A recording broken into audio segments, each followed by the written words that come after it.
very, like, shamey, like, ooh, they have to go to therapy.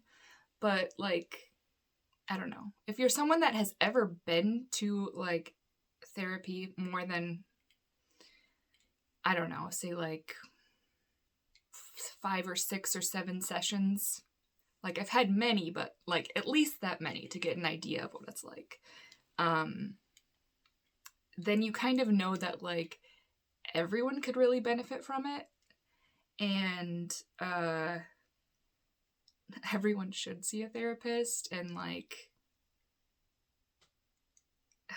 the world would be a better place if people all saw therapists. But it's not just, like, you find a therapist, like, you call and be like, therapy in my city, and then you just see a name, and then you call, and you're like, yep, easy as that, 1 appointment, I went to therapy, I'm all set. No. No. I'm gonna do that one more time. No. So I probably should have seen someone when I was a teenager and just, like, randomly cried and had, like, meltdowns from time to time. But I thought therapy was, like, bad. Was, like, only for people that are, like, messed up or, like, ooh, they're crazy. It's like, no. We don't use that word around these parts anymore. All right? It's just very, like, ableist and, like, just kind of minimizing what's actually happening, you know? Someone might have really bad depression and anxiety and, you know, like, intrusive thoughts and all that kind of stuff, but it doesn't mean they're crazy. Like, it's crazy is just a really horrible word, and we probably should never use it ever again.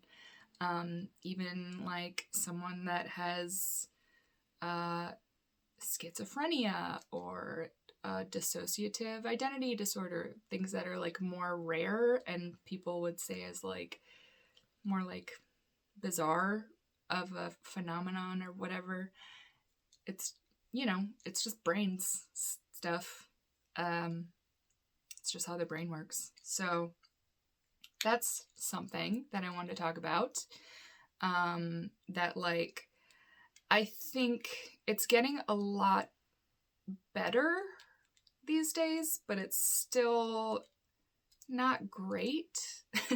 It's like those that, like, understand the process of, like, therapy and, like, anxiety disorders, and that, like, depression and anxiety and those things are, like, real ailments. It's, like, really things you can't control. Like, yes, you can work through untwisting these negative thoughts that you have and having, you know, healthy ways to cope with negative thoughts and stuff. But if you just, like, it's also chemicals. It's like, it can just be, like, a chemical imbalance in your brain where it doesn't produce enough of, like, the good stuff, the stuff that makes you laugh and smile and want to sing. You could just be, like, lacking that. And maybe it just happens in the winter because you're not going outside and getting sun, and that has, you know, that vitamin D. There's a reason why people are happier when it's sunny in the summer. It's a little thing called serotonin, all right? Go look it up. I don't know why I'm yelling. But yeah, it's just, like, there's still people, I would say usually from an older generation. No offense, guys. But, you know, like, for my dad, for instance, he's not around anymore. But I don't think he really believed in depression. I know that's weird to say, like, they don't believe in depression, but it's like, they just didn't, people of his age that grew up, that, like, were born in the 50s, let's say, they just, I guess it wasn't as common to talk about anything. Talk about your feelings, or like, obviously your feelings for men for sure, but like even just anyone around that time. Like, people didn't really talk about real things. I mean, you know, I don't know. That's kind of making generalizations, which some people have talked about their feelings and their fears and hopes and all those things forever. But a lot of people haven't, and their families didn't, and it wasn't a normal, common thing to talk about being sad or upset or angry or frustrated, and like kind of like unpacking why you feel those feelings, where it's coming from, and working through it. That wasn't a common thing. So you just have like a lot of generations, like kids from those generations, that don't really know how to cope or handle feelings, how to handle their feelings. And I am one of those kids that did not know how to handle their feelings, and I still don't sometimes. I still cannot regulate my emotions a lot of the time. It's something that I'm working on. And I'm in the process of finding a new therapist, which I feel like I always am, but it's hard to find a really good therapist. Like, it's hard to find a therapist that you connect with, that you can be honest with. It's really difficult, especially if you have trouble opening up to anyone. But like, I don't really have trouble opening up, but I haven't connected with that many people as far as counselors. And I don't think that it's like my fault or their fault or anybody's fault. It's just like, there are certain people that you get along with better, that understand you in a better way, that you feel like you can be more yourself around, and like say all the thoughts that you're having, and not like sift through and only pick out some of them to share, because I've done that a lot. So yeah, I should have seen someone when I was probably like 13, but didn't really know that I had depression and anxiety, and that's why I was just having like really awful feelings. I didn't know until I took a psychology class. And I took a psychology class in high school, but it didn't really go into detail on stuff as much as the college class, obviously. So, I thought I just had anxiety for a long time. And I was having family problems. I was having issues not getting along with my dad at all. And I didn't have anyone to talk to because I had moved cities, and I wasn't making any friends in my new city because I was too shy to even meet anyone or like say hi to anyone. So I would just go to school and go home, and I would hate being home because I just wasn't getting along with my dad. So I decided to see a counselor at school, and because I had been going there for a year maybe at that point, and I remember when I first like had orientation and stuff, they're always like, hey, if you need to talk to anyone, you can come here. Like, we have multiple counselors their doors are always open. They're here to help. So I'm like, oh, I guess I'll do that, because, you don't have to pay any money. You can just talk to someone, and they said they're always there and they're gonna listen. So I was so terrified to go, and I kept putting it off like I do, but it just like got to the point where I couldn't put it off any longer.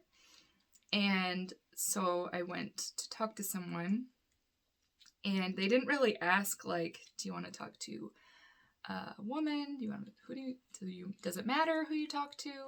It was just kind of like, go to this guy. He's free. Go to him. So, I explained what was going on in my life with my family, and he didn't even ask me, like, are you Christian or anything. He didn't ask me anything about religion, which, like, why would he, right? So then he's like, I have something for you. I'm gonna print off some things. I'm like, okay, cool. He goes, brings back like this big booklet, and it's a story from the Bible about forgiveness. And that's basically it. He just kind of like sent this, he sent me on my way. He's like, here, you need to forgive. Goodbye. So that was my first experience with seeing someone that's supposed to be a counselor. And I mean, he was a counselor, but like, what the heck? Not everyone, especially a community college, like not everyone there is Christian, dude. What? Like, what? I don't know. It's just really weird. And it kind of, it kept me from seeing anyone for years after that, because I was like, ugh, that is not what I thought it was going to be. And your first experience might be very different than what you think it's going to be. It's probably not going to be that. I think that's very out of the ordinary. I think a lot of therapists keep religion out of their practice, which, like, probably for the best, unless your client wants to talk about it, then you can maybe talk about it, but like, nah, don't do that.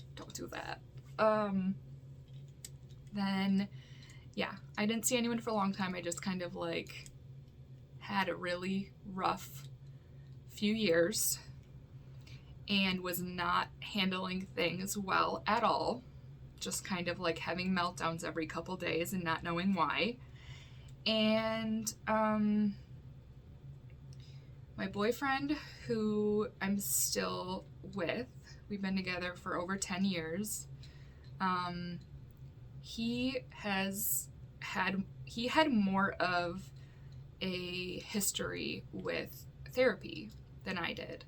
Like, he saw someone in his teens, I think, and like he was on medication for depression, and like when we met, he was seeing a therapist, and like I loved that about him. He kind of hid it a little bit at first, because that's, like I said, like media, like mainstream media, especially in the late 90s, 2000s, 2010s, all of that is like, most of it does not portray therapy or mental illness well at all.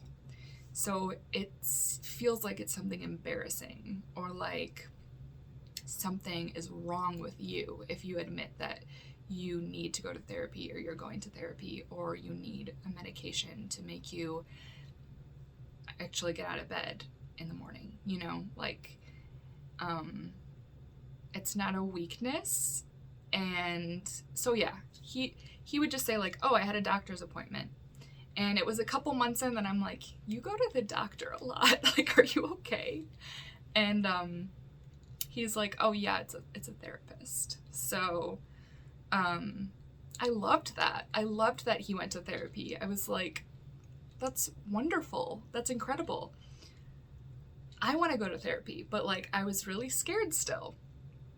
And I couldn't find, like, everything I looked up was so expensive, and I didn't have insurance at the time, and I'm trying to think how it started. I got a couple phone numbers to call that were like, I don't know, maybe it was like Department of Human Services, or like, it was like county places that are supposed to help with mental health. And so I called them, and they were all like booked for almost a year. And they were still pretty costly. They weren't like free or cheap. But it was for people, like low income people, but it was still like $60 an hour, which, like, if you're low income, you can't really afford doing that every week, or maybe every 2 weeks. So yeah, I just kind of felt like, oh, I can't do this. I can't do this right now. It's just not in the cards. And I was afraid still. I probably saw that first counselor when I was 19 or 20. And I think I went to the second one when I was maybe 24. Maybe 24. But I did luck out because there was a place in my city that was like this helpful resource for women that were struggling. It was just called the Women's Center. And you could go there and someone could help you construct like a resume if you're trying to look for a job, or there were counselors there. And it was so cheap. It was like $5 a session because I was only making $7.50 an hour at the time. So they were like, yeah, you only have to pay $5 a session. But it wasn't licensed therapists. It was students, grad students, like going through school to get their hours to become licensed therapists. So, like, they had been through pretty much all of the schooling, but it was just kind of like practice before they were off on their own. Like, we would do our sessions, and then they would report back to, I'm saying they because I talked to several different women at this place. They would report back to their superior, I don't know, teacher, doctor, someone, and they would kind of like go over treatment and ideas and stuff, and then we'd come back and they'd be like, well, Dr. So-and-so would say this. So, like, I don't know, it was good. It was really good for what it was, just kind of like starting it out, not getting, I think if I would have gotten too deep right away, it would have been bad. I do think that. So I think it worked out well for me the way that I did it. But I saw this girl, and it was kind of nice just to talk about things, because, like, I talked to my boyfriend pretty much about everything, but I didn't really talk to anyone else about, like, anything besides, like, surface level stuff. And so just to, like, talk to someone about, like, my issues with my dad, and have someone just, like, listen and be like, wow, that sounds really tough, and not be like, here, forgive him right this instant. Bye. That didn't help me. Obviously, that really didn't help me. So yeah, it was good to talk about stuff. I probably saw my first girl for like 4 or 5 weeks, and I was like, nothing's happening. Like, we're not really doing anything. I'm just like talking, and she's listening, and that's it, which is fine. Like, some people love that, just want like talk therapy, and that's really cool if that's what you want, is just to have someone to talk to because you don't have someone to talk to. Like, it's important to have someone to talk to about stuff that you don't talk to other people about, you know? Like, you might be afraid to tell some things to, like, a family member or a friend because you're afraid of like what they'll think of you. But this person is new, they're a stranger, they don't know you. You might not be as worried about like their personal opinion of you. They're just there to help you or try to help you. So I switched to a different girl because I didn't feel like I was like getting much out of the experience. Like it was fine, but I felt like I could be getting more. And then the second girl, we did not vibe at all. And I gave it like 3 weeks and I was like, this is way worse than the first girl. So I switched to another girl. Again, it was fine, but it wasn't like, one of them I think made me like write a letter to my dad. That's the only thing I can really remember, like concrete piece of homework or exercise that they gave me to do, which like almost every counselor I've talked to since then still tells me to write letters to my dad, which I haven't done in years, so maybe I should do that. But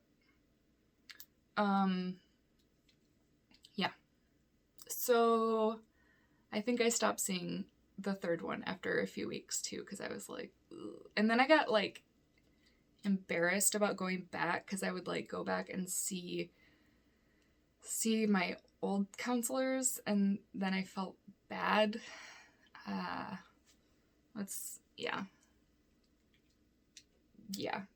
Don't feel bad, because like they want to be able to help you, and if they aren't doing what you need them to be doing, then like you should see someone else. It's not like they're a bad therapist, it's just like they weren't a good fit for you. So yeah, I stopped going around there for a while because I was like embarrassed and kept running into my old counselors and felt weird and like I had done something wrong, and but I was still like really struggling, just like crying a lot and not really knowing why, just crying and just being overwhelmed all the time and not knowing how to deal with it. And then at that same center, there was this woman that was putting on a group therapy type thing. It was like career building group therapy. And it was maybe like 6 or 8 weeks. You met once a week with, it was a small group. There were maybe like 8 to 10 of us total. And it was like, if you're struggling in your career and you like haven't been able to like find, like get what you want out of a career. Like I was just working in retail. I was just working at JCPenney and like thinking I can do so much more than this, but I don't know what or how to go about doing it. Like I have nothing to put on my resume besides retail, besides just a little bit of time at JCPenney. And yeah, so I went there to see if it would help, and it was really good, just like talking with other women who are like having trouble finding jobs and like finding purpose in their career. And the first time I talked, I just like bawled, and I was the first one there to cry, and I think I was the only one there that really cried every time.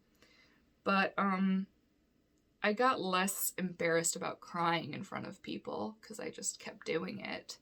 And the woman that ran it, I loved her energy and her spirit, and she was just so warm and just like so encouraging and just so lovely. And I didn't want that group to end, and it ended.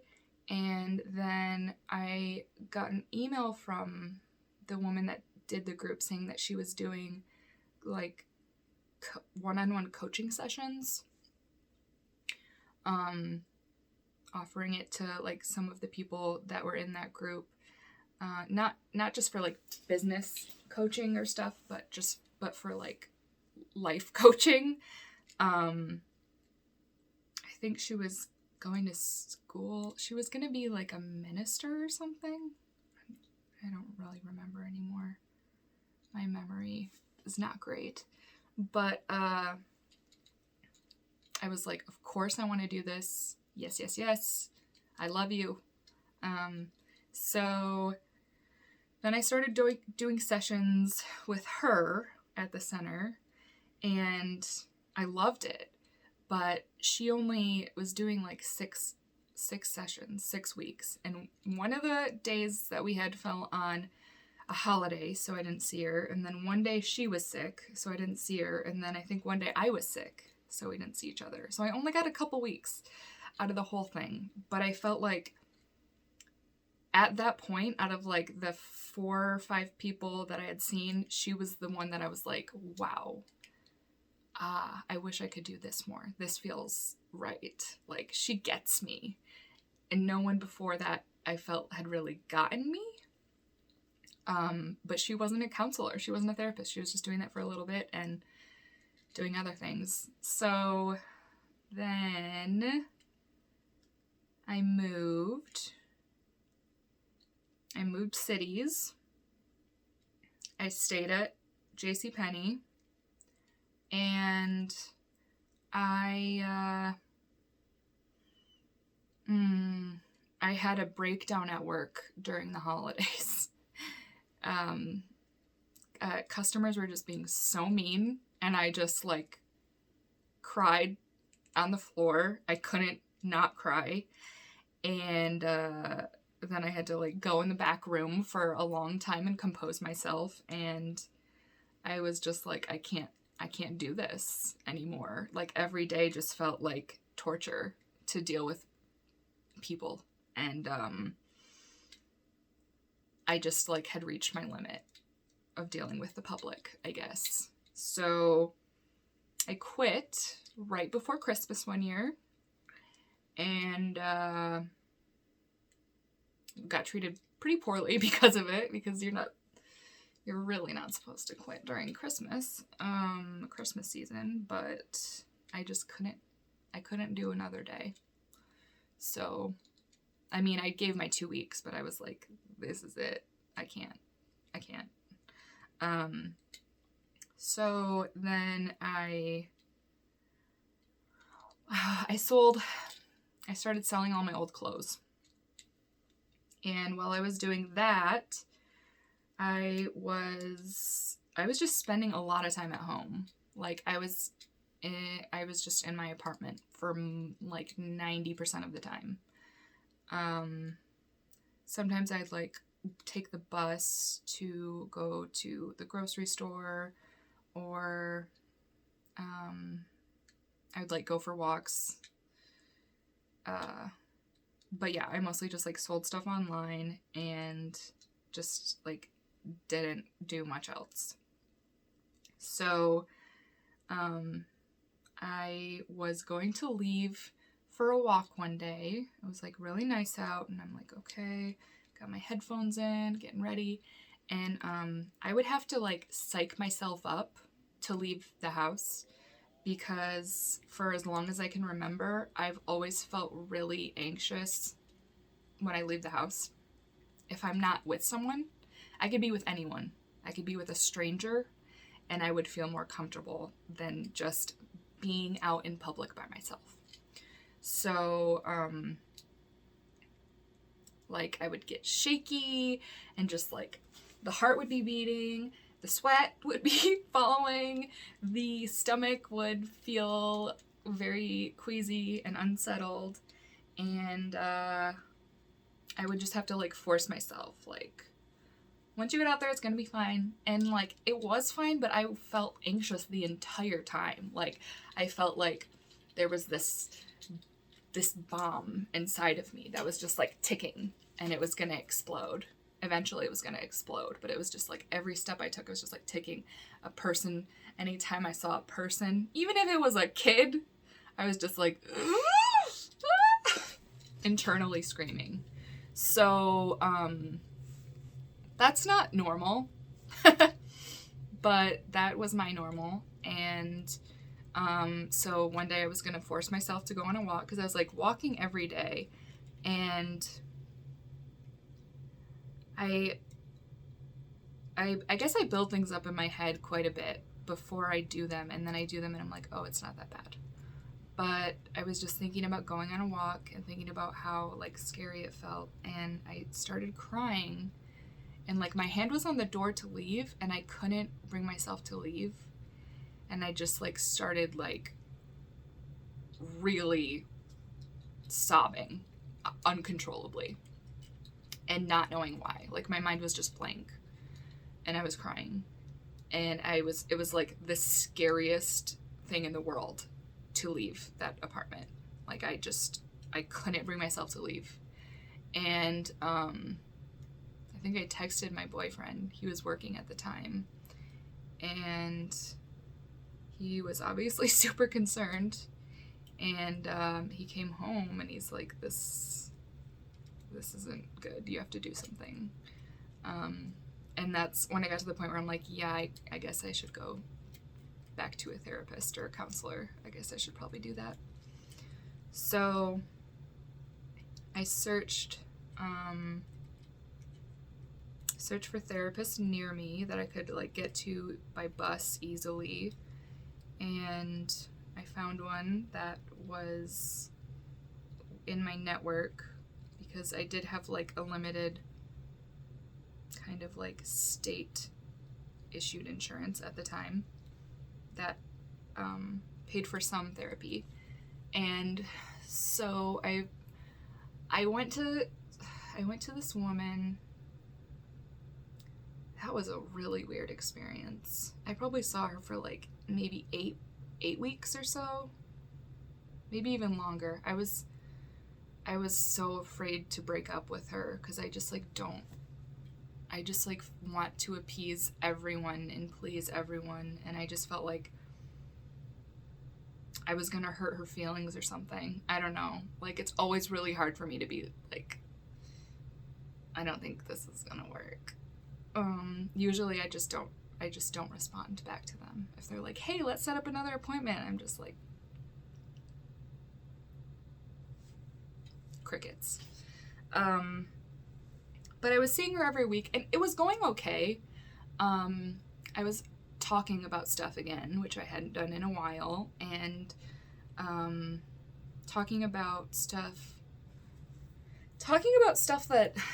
that had happened more recently that I hadn't talked about in my other appointments, because that stuff hadn't happened yet. I had multiple like falling outs with close friends that were like very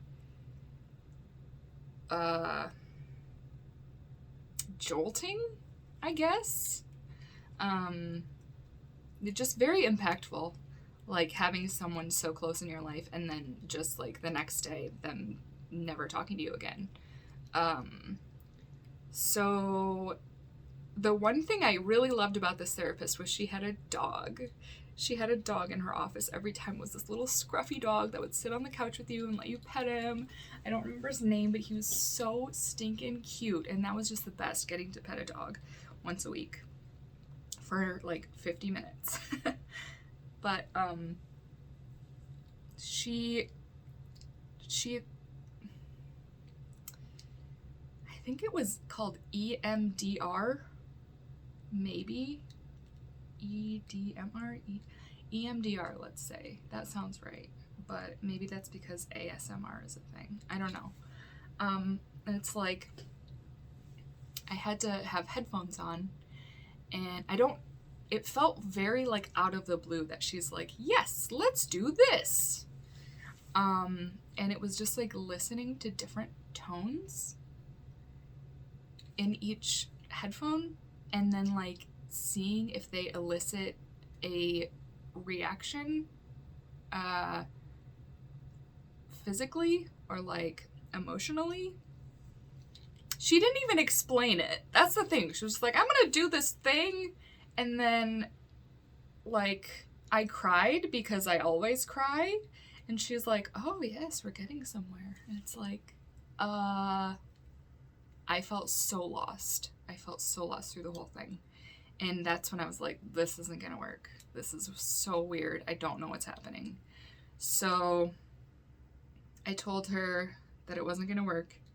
She gave me her sister's information because her sister is also a therapist, and I think she worked out of the same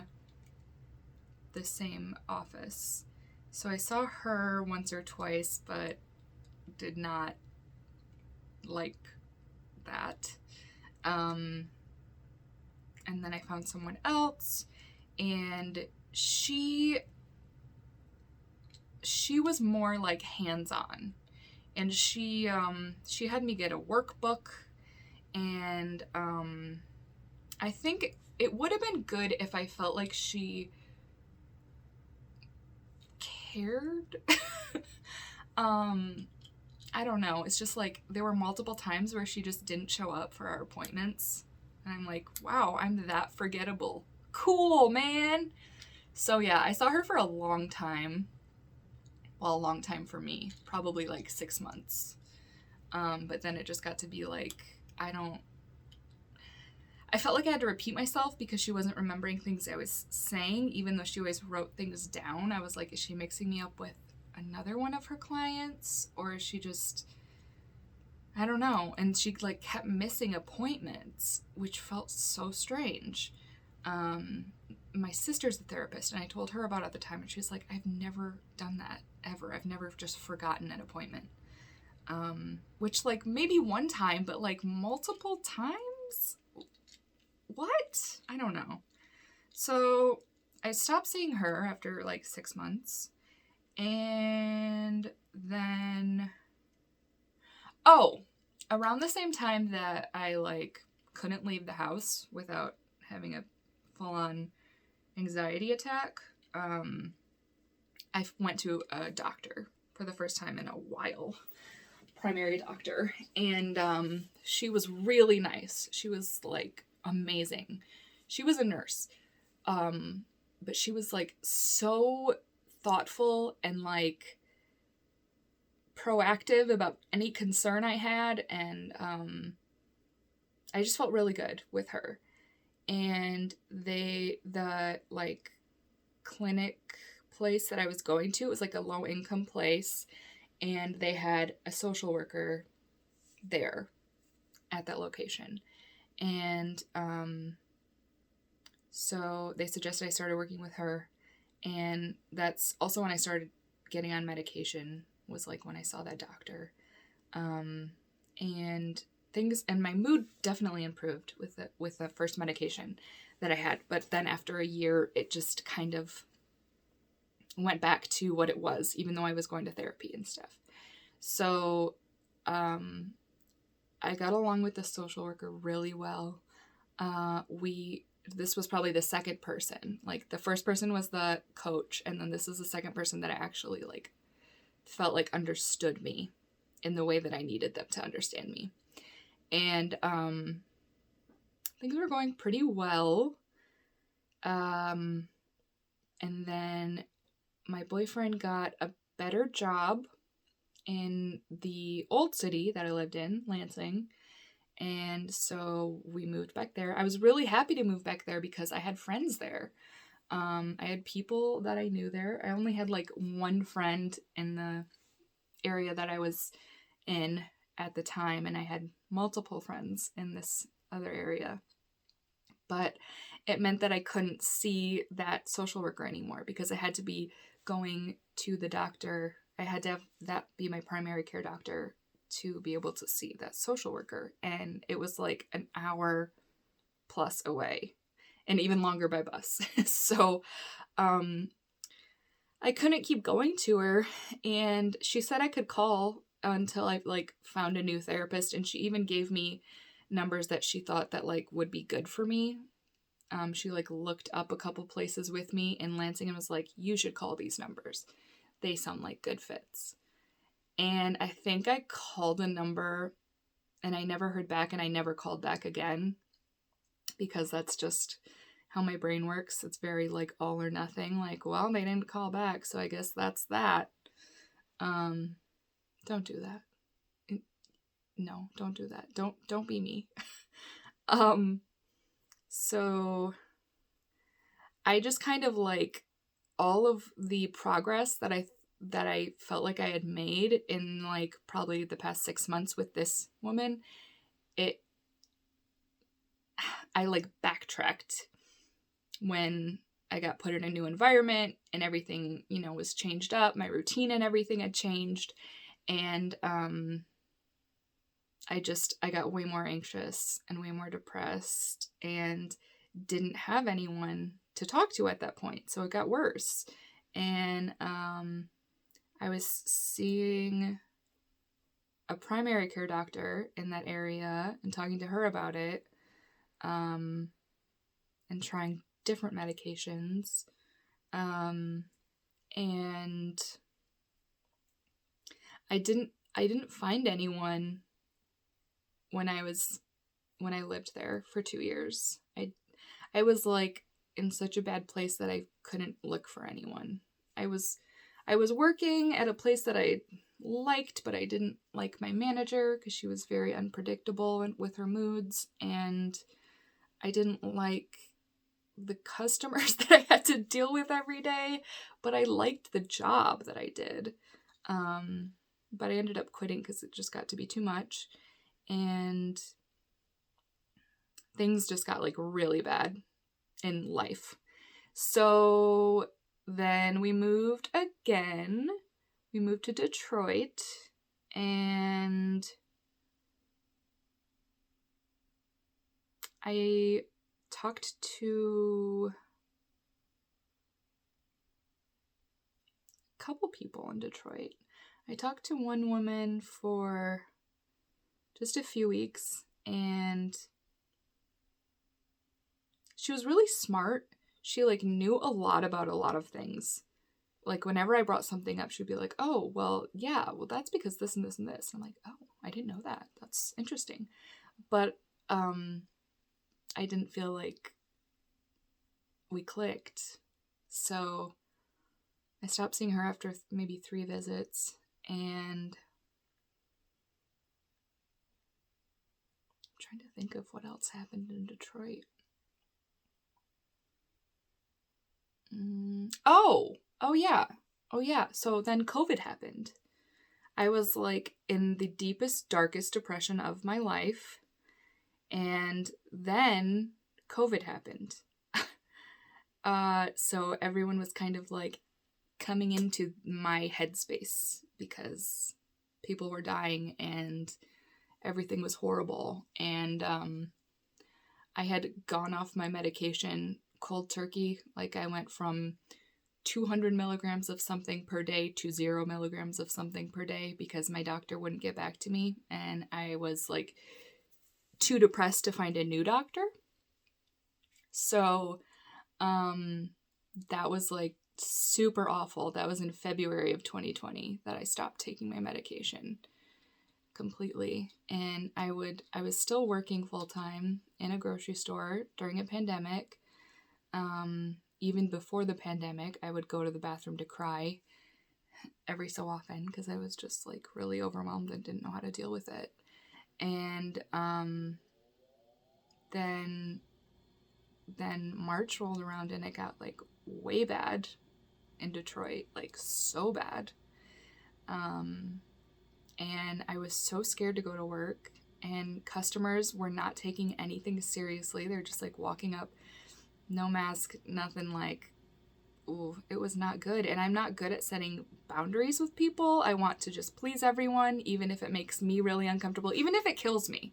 Like, literally, even if it kills me, as long as I'm not making them uncomfortable, it's okay. That's where my mind was at that point. So I was not doing well at all. And I was just like barely surviving. And people were getting sick all my coworkers were getting sick, and I was so terrified of getting sick. And then one of my coworkers that I worked with every single day that was like basically in the same department as me got sick and was gone for like 10 days. And on my day off, I got a message from my department manager saying that she had passed away. That person had passed away from COVID. And it became like so much more real because she wasn't sick. She was a perfectly healthy person, maybe 40, like not that old. And I'm like, she's like me. She's like 10 years different than me, and she was just here. And I just couldn't keep working there. I couldn't move past that. I couldn't go back there. I just shut down completely for like the entire year, basically. Just kind of stayed at home and didn't leave the apartment much. Only to go grocery shopping like every 2 weeks. And sold clothing online again. But I was just like barely living. I was not functioning. I was not well in any sense of the word. And then I was having all of these health problems also. So I was like having all of these aches in my hands and my hips and my joints. And I had this like big bump on my hand. It's not there anymore. I don't know what happened to it, but like I had this big bump, and it hurt really bad. But I was like terrified to go to the doctor and get sick and die. Like that's where my mind was. I was just like terrified of dying, and just terrified of going to the doctor. So then this was like summer of 2020. I was having all sorts of weird health problems, but I didn't want to go to a doctor. I was scared. So I ended up going to the ER in the summer because I was having chest pains, and I was like, this isn't normal for a 30-year-old to have chest pains. Like I had chest pains in the past for different reasons, but this felt more serious. And I went there, and it was this like older male doctor that was very like, I know everything sort of vibe. So he just asked a couple questions like, did your parents have heart issues? Do they have heart issues? And I said no. And he's like, you're 30? And I said, yeah. And he's like, it's not your heart. Like he didn't even check me out. He was just like, silly goose, it's not your heart. It's acid reflux. And he didn't listen to anything else I had to say. I was so emotional just from like forcing myself to go to the ER during the pandemic, so scared of dying, and just got completely shut down with all these fears that I was like finally going to get checked out. And he's like, no, you're silly. So yeah, they finally did like a blood work, and I guess my potassium was really low, but that's it. And they did an ultrasound, checked like my pancreas or something. I don't know. They said everything looked pretty normal, but I did not feel okay, and I felt like I'd never want to go to a doctor again after that experience. That was so awful. It was like so invalidating and like embarrassing and like infuriating, but I couldn't speak up for myself because I've never I've never really been able to do that or like advocate for myself. So it was just awful. It felt awful going there and not getting heard at all. So even though I was tired all the time, and I think it's probably from going, from so much medicine every day to help my mood to nothing, and then pandemic, and, knowing people that are dying, and I was just so tired, so tired. Getting up to go to the bathroom would just wear me out. All I could do in a day was maybe cook one meal, if that. So then I finally went to a doctor again in December. That's when I finally was okay, I need to see a doctor, and not an ER doctor, because that was horrible. So I found a doctor. She was pretty nice, but she, again, didn't really understand the severity of how I felt the situation was, how tired I felt all the time, how incapable I was of doing anything. So we did blood work and stuff. My vitamin D was crazy low, which it was in the winter, so that kind of makes sense. But so I started taking vitamin D, got back on an antidepressant, one that I hadn't tried before, and there was a therapist at that doctor's office that I was referred to. So I started seeing her January of 2021, and pretty much saw her every week through January, February, probably through April, and then we started seeing each other less and less, every 2 weeks, every 3 weeks, every month.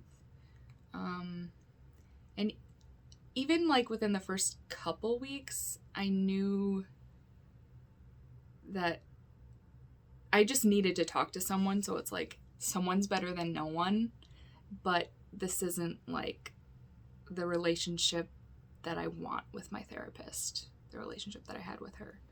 I just felt like she didn't get me. But she was prescribing my medication and monitoring me, and she was able to see me every week and virtually, which was ideal. So I just kept seeing her and put off trying to find another therapist. It's really hard finding therapists. I don't know. It's a really hard process. I go to Psychology Today. It's a website. Type in my zip code or whatever. Sometimes I'll search by my insurance type, because it's not that common for therapists to accept it. And I don't even search specific areas that they specialize in, because then it narrows it down to none. But when I search, maybe I'll get a list of 10 to 20 people. I remember when I first was trying to find someone in Detroit, I contacted 18 people, and I heard back from 2. And one of them said that they were booked, they couldn't fit me in, and the other one was the one that I saw, and I didn't connect with her. So it just feels so 1 step forward, 5 steps backward sort of thing. Oh, I finally found a therapist, and then it's this isn't it. Sometimes you just know that this isn't it, especially because I've had it. I've had the good. So I've had that relationship that's yes, I can be myself. I can speak freely and openly and get assignments and feedback and homework and encouragement and all the things that I need. I've had that twice before in other cities. So I wanted that. I still want that. I still want that. I don't have that. I haven't had that in years. Like 6 years, I think, is the last time I had that. Maybe 5. Maybe 4. 5. It doesn't matter. So, yeah, that's what I do to look for a therapist. Right now I have 4 places that I need to call that I went to a new doctor since I moved. I moved last year, so it only took me like the entire year before I made a doctor's appointment with a primary care doctor in that area. And I like her a lot. She seems like pretty concerned, which is, that's what you want, is for your doctor to care. And there's a behavioral health specialist at that doctor's office that's been like in contact with me, like monitoring my medication because I'm trying a new medication, and giving me like little tips and kind of like things that I can try out. She's just kind of like encouraging, and she's just helping me. So she gave me some counselors that take my insurance, and it's up to me the ball is in my court. I need to contact them, but I've just kind of been putting that off. But it's just an ongoing thing. Like, I'm 32 now. I kind of saw someone when I was 19, and then I've seen probably like 10 people at this point since then. Since I was like from the ages of 24 to 32, probably seen like 10 people. Including like doctors that I've talked to and stuff. But it's an ongoing thing. It's not like you just go to therapy for 6 months and then like you're all cured, quote unquote. I think it's like maintenance on a car. Like, you have to keep getting tune-ups and things. I obviously don't know cars because, but you have to keep like working on it. You have to keep working on it. I've been talking for an hour, so like words. What are those? Yeah, I guess I'm gonna stop now since I can't remember words, but it's not that scary once you go. Oh, one thing I will say is when I started going like regularly, things got way worse before they got better. Like, when you unpack a lot of things that you haven't really dealt with your entire life, they're more like at the forefront of your mind, so you're thinking about them even when you're not in therapy. And I'd be at home and I'd just like break down over like the smallest little thing because I'm just like unpacking all of the trauma from my life, and you're just kind of like thinking about it. It kind of pops up when you least expect it, and so yeah, it got a lot worse before it got better, and it's kind of confusing and like, well, why am I doing this then? But it's like, if you never work through that stuff, you're always going to hold on to it, and like eventually it is going to come to the surface, and you might not be equipped to handle it, and you might be like at your worst of worst when you're first going to see a therapist, and it's like, oh gosh, like, it's good to go now. Just like start. And I know it's easier said than done, and therapy's so expensive. Oh my gosh, it's so expensive. But it's worth it. It's important. And what I was saying earlier about how like older generations are like, ooh, she needs therapy. Well, I think it's really cool that, like, younger generations and, you know, I think a lot of people that I follow that have, like, the same views as me and stuff, they've been to therapy and it's a normal thing. It's not a shameful thing that you just keep quiet and, like, don't want to tell anyone. It's like, it's good. It's a really good, positive thing, I think, for anyone.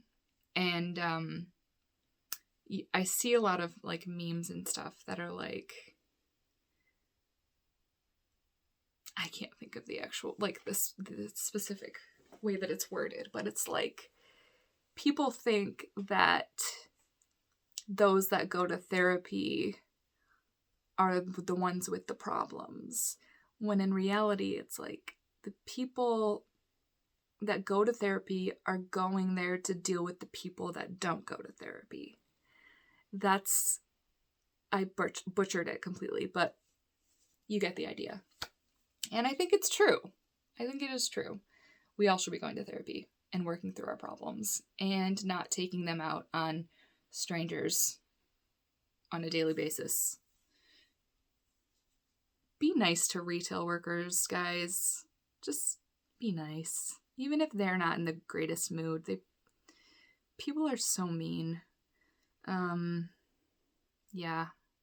I haven't gone back to retail because it's oh gosh. People are so mean. Just be nice. Be kind, rewind. Rewind and be kind. Just do it. Do it.